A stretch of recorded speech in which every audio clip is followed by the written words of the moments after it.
This program is brought to you by Link TV for educational and non-commercial use only.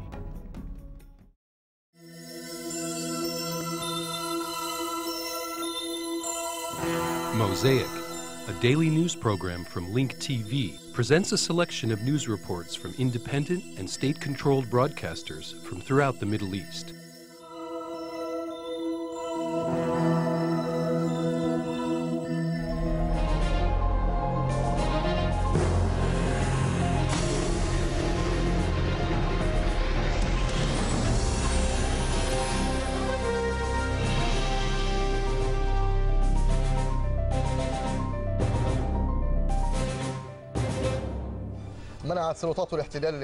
The Israeli occupation authorities banned the media from covering the Pope's visit to the noble sanctuary and the meetings that he held with Islamic religious leaders there. The Israeli authorities imposed a mandatory day off for most of the workers at the sanctuary during the Pope's visit.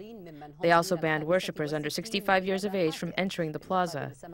Meanwhile, the occupation authorities allowed all the journalists to cover the Pope's visit to the Barak Wall, which Jews call the Wailing Wall. Our colleague Shireen Abu Akleh covered the Pope's visit to Jerusalem to the extent that the Israeli authorities would allow. There is nothing more sacred than the noble sanctuary in the city of Jerusalem, where meetings were held between Palestinian political and national figures with the Pope. This was the first visit of its kind to the Dome of the Rock. The Palestinians welcomed the Pope's visit in their own way. Israel, however, controls the entrances to the mosque and banned Muslim citizens from entering. Palestinian journalists were also banned from covering the event. From this place, the Pope heard about the citizens suffering under occupation, including in the city of Jerusalem. He reiterated his determination to continue interfaith dialogue.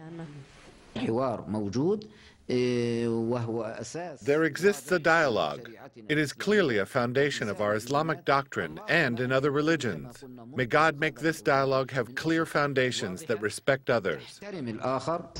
Opposite to the media restrictions on covering the visit to the noble sanctuary, which did not satisfy the Jews, Israel made sure to highlight the Pope's visit to the Barak Wall, or what is known as the Wailing Wall by the Jews. Here, he put a piece of paper in the wall in accordance to Jewish tradition. The paper contained a prayer for peace. The visit included a meeting with the two most senior rabbis in Israel. During the meeting, he reiterated the Vatican's determination to continue reconciliation with the Jews. Trust is undeniably an essential element of effective dialogue. Today I have the opportunity to repeat that the Catholic Church is irrevocably committed to the path chosen at the Second Vatican Council for genuine and lasting reconciliation between Christians and Jews. Although the visit continues in its second day, what was notable was the Pope's effort to avoid making any statements that would anger either side. In general, he came here calling for peace. He avoided getting into the issues of conflict. Anticipating what he may say in Bethlehem, Israelis in general appeared disappointed by the Pope's speech at the Yad Vashem Holocaust Memorial. He did not show many emotions. He did not ask the Jews to forgive the Germans or the churches for being responsible, at least implicitly, for the Holocaust. A unique political visit. The occupation and control here has been able to push through its own agenda. The Palestinians, although under occupation, are able to make an impact. Meanwhile, no one would be surprised if one side was praised and the other was criticized. However, all eyes are on the Pope's visit and every step he takes. Shireen Abu Akleh, Occupy Jerusalem. With us from Jerusalem, our correspondent, Ilyas Karam. Ilyas, the Pope's visit to Jerusalem's noble sanctuary and his meeting with Islamic figures. Did this lessen the disappointment that many Palestinians expressed as a result of the Pope's statements and movements during his visit?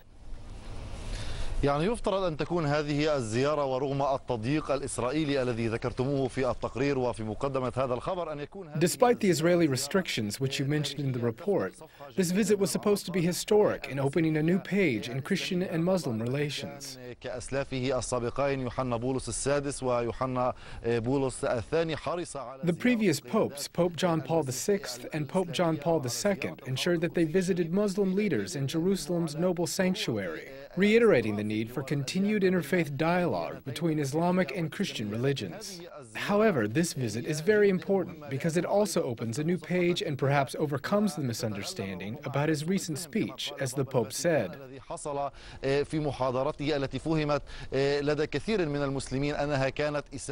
Many Muslims understood his speech to be an insult to Muslims and the generous Arab prophet Muhammad. May God's peace and blessings be upon him. For this reason, the Pope's message was clear. He reiterated his respect for the religion of Islam and his respect for Islamic figures.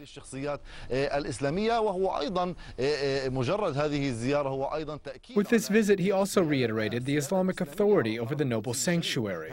The Israeli occupation has tried to limit this authority with its strict security measures and expelling Muslim worshippers from the complex of the sanctuary, as well as banning live coverage of the visit here. There were also perhaps logistical obstacles that prevented live coverage as well as the security measures.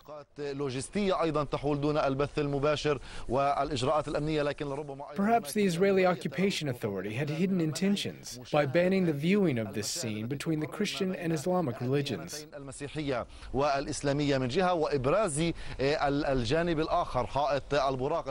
Meanwhile, it wanted to highlight the other side at the Barak Wall, which the Jews call the Wailing Wall. They allowed that visit to be covered live by the media as well as the Israeli rabbis, restating to the Pope that what he was visiting was part of their temple that cannot be separated, also the Second Jewish Temple. Thus, I think this site was very important in the Pope's visit. He also contributed to strengthening and opening a new page of relations with Muslims in this visit. Thank you, Al Jazeera correspondent Ilyas Karam from Jerusalem.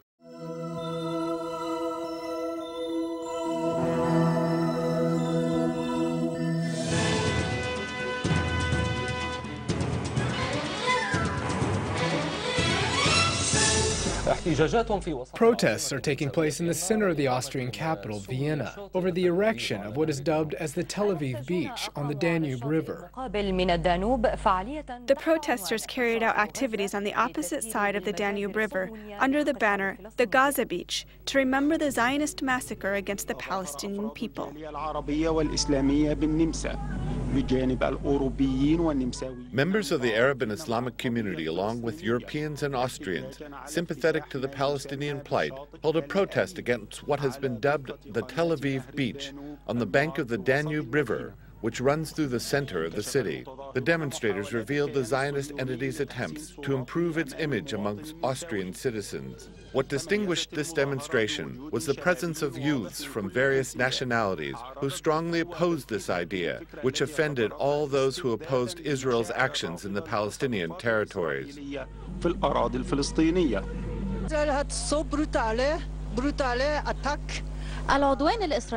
The Israeli aggression on Gaza was a brutal attack in which thousands of people were killed and wounded. We strongly opposed it then. Now we oppose the Israeli campaign dubbed the Tel Aviv Beach. Also participating in the protest were European youths who had actually traveled to the Palestinian territories to assist the Palestinians. I was in the Palestinian territories last summer. The opening of this beach in the name of Tel Aviv in Vienna is a major scandal. Regrettably, it's PR.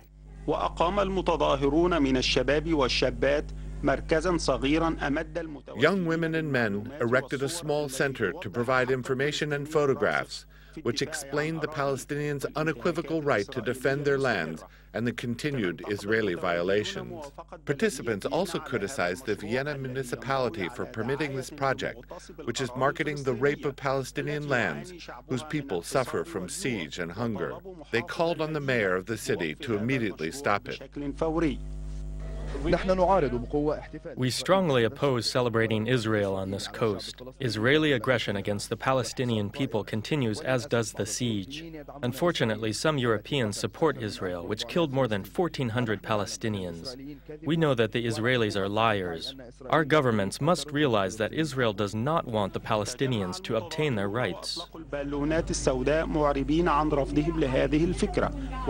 Demonstrators gathered and released black balloons into the air to express their opposition to this idea. They raised Palestinian flags and banners, which reiterate to everyone that the Palestinian issue will always remain alive.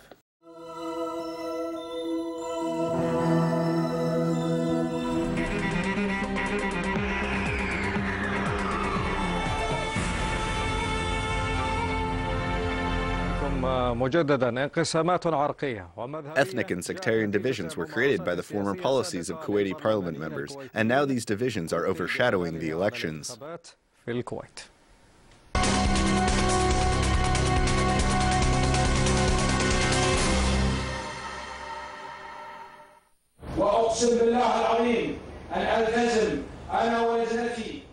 I swear to God the Great that I, my committee, and members of the Saya and Sahul tribe will stay loyal to the alliance. These people are swearing and vowing to vote for their tribe. Others are forming sectarian alliances. These ethnic and sectarian divisions did not only emerge after the elections, rather they were created by former policies of Kuwaiti parliament members. Yes, there were some wrong policies, and we must stop these policies, regardless of whether they were made by parliament members, political parties, or groups. We must give advice and strengthen a national front to oppose such policies. This national front is stronger, better, and more inclusive.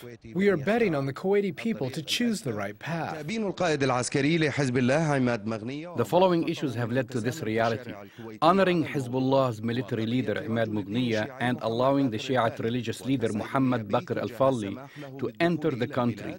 Parliament opposition to allowing al-Falli to enter Kuwait and questioning the Prime Minister on this issue, and the issue of holding dual citizenship and what to do with tribal members who have dual nationalities. Some people feel that their tribe or religious sect are not being treated fairly. The voters feel that the people who say these things want to control the country.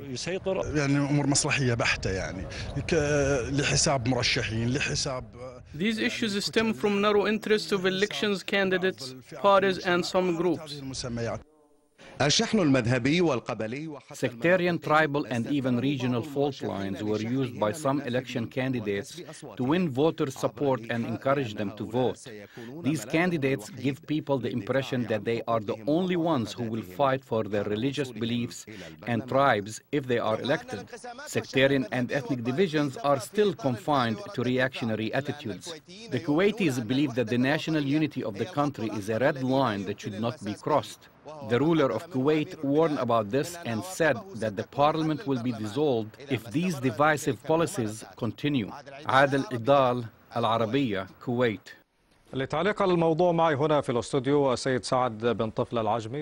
Joining us is Saad bin Tafla al-Ajmi, the former Minister of Information in Kuwait. Do the Kuwaiti parliament members use ethnic, sectarian, and tribal fault lines to win parliamentary elections? للأسف الشديد هذا يحدث عادة وخاصة في عالمنا المتخلف للأسف أو عالمنا الثالث يعني. Regrettably, this usually happens in developing countries or in third world countries. As we see, the elections are strongly affected by ethnic, sectarian, and tribal loyalties. This is saddening because it is a turn away from democracy. There are no societies in the world that are not composed of different ethnicities, nationalities, and religions. Most Kuwaitis are Arabs and Muslims. This should be a uniting factor for Kuwaitis. The different ethnicities and religious sects should enrich the Kuwaiti society and not be used as a reason for division. Of course, there is another factor which has to do with the situation in Kuwait rather than personal reasons. The absence of law always, as the opposition says, is the reason why people return to their ethnic group or tribes. They feel the need for support of certain groups, especially if there is no law that treats them with equality like the rest of the citizens.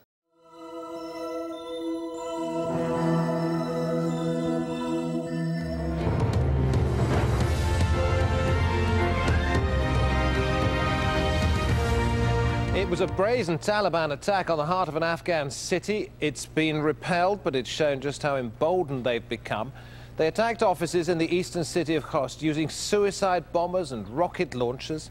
Gunmen battling Afghan and US forces for about 7 hours. Well, Khost is around 40 kilometers from the border with Pakistan, where Taliban fighters there are fighting the Pakistan army. 1.3 million people are now said to have fled the fighting. More on that in a few moments, but let's begin in Afghanistan. Our correspondent Zaina Khoda gave us this update a short while ago. The Afghan security forces, along with American troops, managed to regain control of the city center of Khost city, where the Taliban carried out a number of suicide attacks. What we do know from the Interior Ministry that there were 10 Taliban suicide bombers involved. They were either all killed or they detonated themselves. They targeted both the governor's office as well as the municipality building. And later in the day, they managed to take over the municipality building and hold hostage for a few hours. So a devastating strike against the Afghan security forces, just showing how weak the government is. And we have to point out here that in Khost, the Americans do have their third largest base, and yet the Taliban infiltrated. Now, the Taliban spokesman telling Al Jazeera that this was a message that we are not weak and that there will be more attacks to come. Change of strategy on both sides. The Taliban launched a coordinated assault in Khost. Dozens of suicide bombers attacking government facilities. It took Afghan security forces and American troops hours to regain control. Fortunately, the security forces, as a result of joint operation, overwhelmed and overcome all these attacks, and all the bombers were either targeted by the security forces or detonated as a result of exchange of fire. Taliban commanders, however, say they will do it again. They cannot make Afghans obey them by force. This attack is part of our new operation and tactics, and we have claimed that there will be surprises. And the current U.S. commander in Afghanistan, David McKernan, is asked to resign. He is making way for this man, Lieutenant General Stanley Crystal. McChrystal's appointment is seen as an indication that the Obama administration wants to change the course and strategy of the war. More troops and more counterinsurgency operations. Afghan officials welcome the new strategy, but they say it should focus on reducing civilian casualties and strengthening Afghan security forces. But some analysts here believe the change in the U.S. military command has more to do with the upcoming presidential election in Afghanistan. Robert Gates, the U.S. Defense Secretary, came here to see what measurements were in place for the elections, and he discovered they were not properly in place. That was one of the reasons. It is a critical time. The U.S. is sending thousands of troops over the next few months, and they are expected to confront the Taliban more forcefully. And the Taliban promise a tough fight. The attack in Khost, they say, was just a message of what is yet to come. Zaina Khoda, Al Jazeera, Kabul.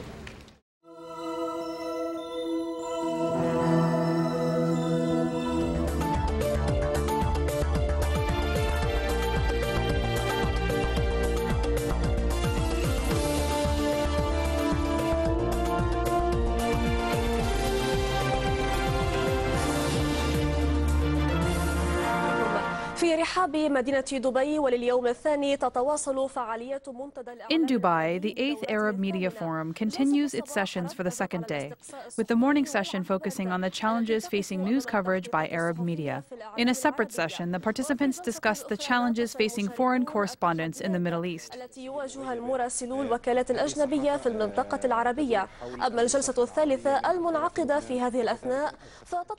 The third meeting, which is still in session, will focus on the rapidly increasing number of Arab channels as opposed to foreign channels, and the ability of Arab media to win the minds of Arabs. The fourth and last session will include a debate on the coverage of the latest Israeli aggression on Gaza.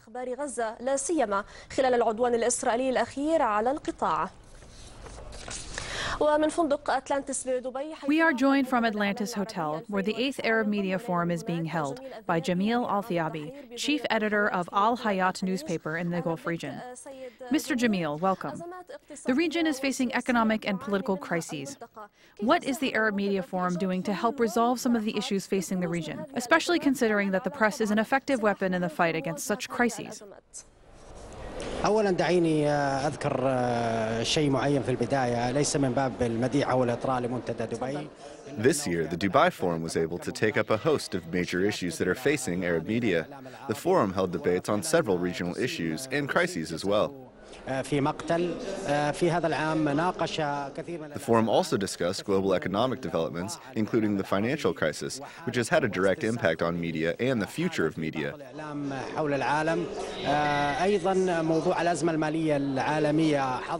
The meeting also discussed the threat that the internet poses to media.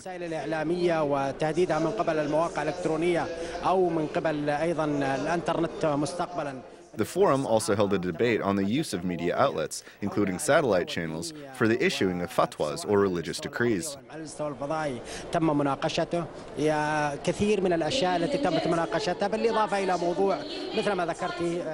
In addition, the forum discussed the coverage of the events in Gaza by Arab satellite channels. لأحداث غزة والتعاطي معها المنتدى كان حاضرا بقوة نعم. The forum is holding a session at this time on the coverage of the latest war in Gaza. The title of the debate is Gaza, Media Analysis. How can these meetings help provide better news coverage or perhaps find a more accurate mechanism to deal with such issues? أنا أعتقد أنه من الأهمية فعلا موضوع المكاشفات الصحفية موضوع ما يدور فيها. The issue of media analysis is very important. Several correspondents and media outlets continue to face pressures, challenges, and obstacles while trying to cover the news.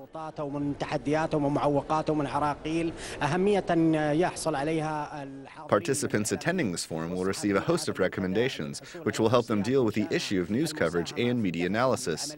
This, in turn, will help move the process of information and innovation forward.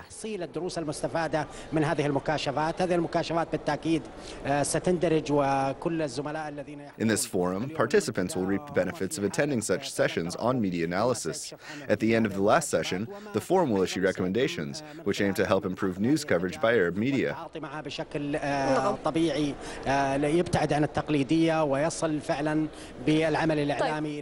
The Arab media is currently facing pressure and numerous challenges and restrictions, along with other regional crises that seem to keep coming up. As a Saudi and Arab journalist attending this forum, how can you relate to the issue of Arab media consensus? Will this media forum be able to create a consensus among Arab media, thus improving the Arab media sector?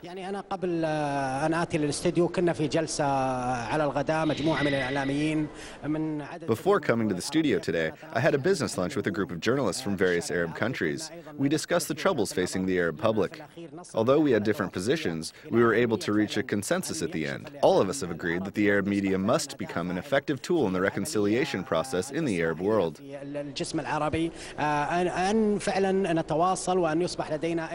We need to stay in contact, exchange information, and share positions, but we must not conceal the truth. We must cover all issues straining the political process in the Arab world. The current political situation in the Arab world requires us to exert a tremendous amount of serious media effort. Mr. Jamil Al-Thiabi, Chief Editor of Al Hayat newspaper in the Gulf region, thank you very much.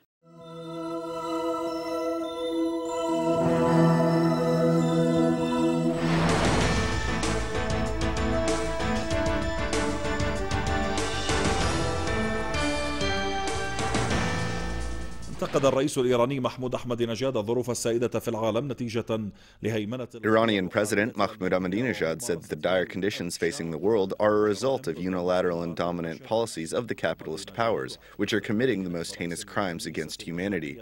During a meeting with the deputy chair of the Syrian Church of the East, Mitro Bertan Margoselio, in Tehran, Ahmadinejad said that the policies of the tyrant powers have reached a dead end. Ahmadinejad called on religious leaders and scholars to meet their historical obligation by ending violations against sovereign nations. Celio praised Iranian relations with the Assyrian minority. نفى المتحدث باسم الخارجية الإيرانية حسن قشقاوي وجود أي رسالة. Meanwhile, the spokesman for the Iranian Foreign Ministry, Hassan Kashkawi, dismissed that Tehran has received a letter from Washington in which Tehran must answer within 3 months. In another development, Kashkawi said that his country is working on a proposal package for the West.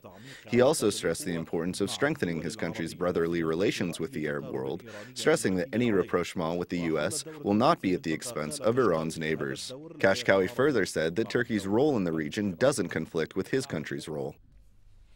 بعد مرور ما يقرب من 90 عاما على بنائه. ما زال Away from politics. Nearly 90 years after it was built, the Green Palace in the Iranian capital Tehran has preserved much of its elegance and beauty.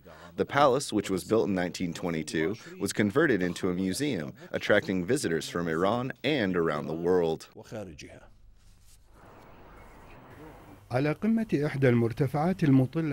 a green foothill overlooking the Iranian capital, Reza Khan, the father of the former Shah, built the Green Palace of Tehran.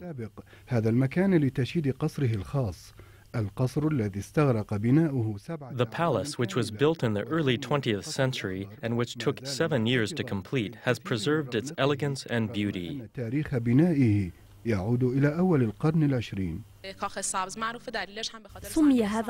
palace was named the Green Palace due to the color of its stone, which is covering the exterior parts of the building. The stones were brought from the rocky hills of Zenjan. The palace, which was turned into a tourist landmark, is attracting visitors from around the world.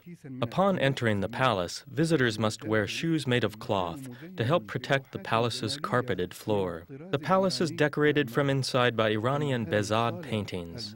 This ceremony hall, which took 4 years to construct, is covered wall to wall with mirrors, in addition to mirrors covering its ceiling.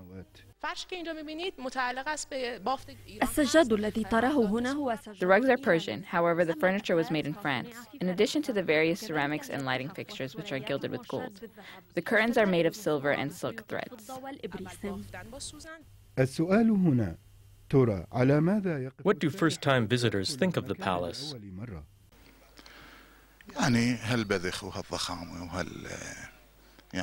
The palace is a sign of wealth, greatness, and lavishness, which suggests that the nation was living in a different world than the one we are living in now. It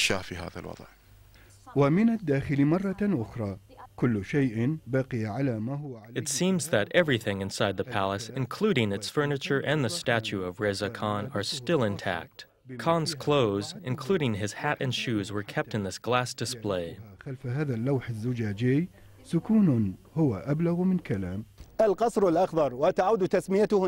Green Palace has derived its name from the color of the stones used in its structure. The palace continues to preserve its green color, attracting visitors from all over the world. Nizar Nadawi, Al Alam, Tehran.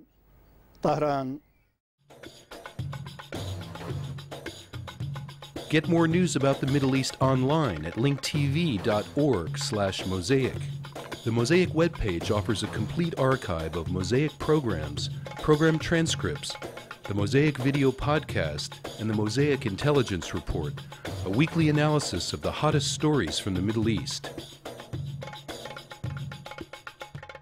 The views expressed on Mosaic are those of the participating broadcasters, not Link TV or its sponsors. The production of Mosaic is made possible with the support of viewers like you. Thank you.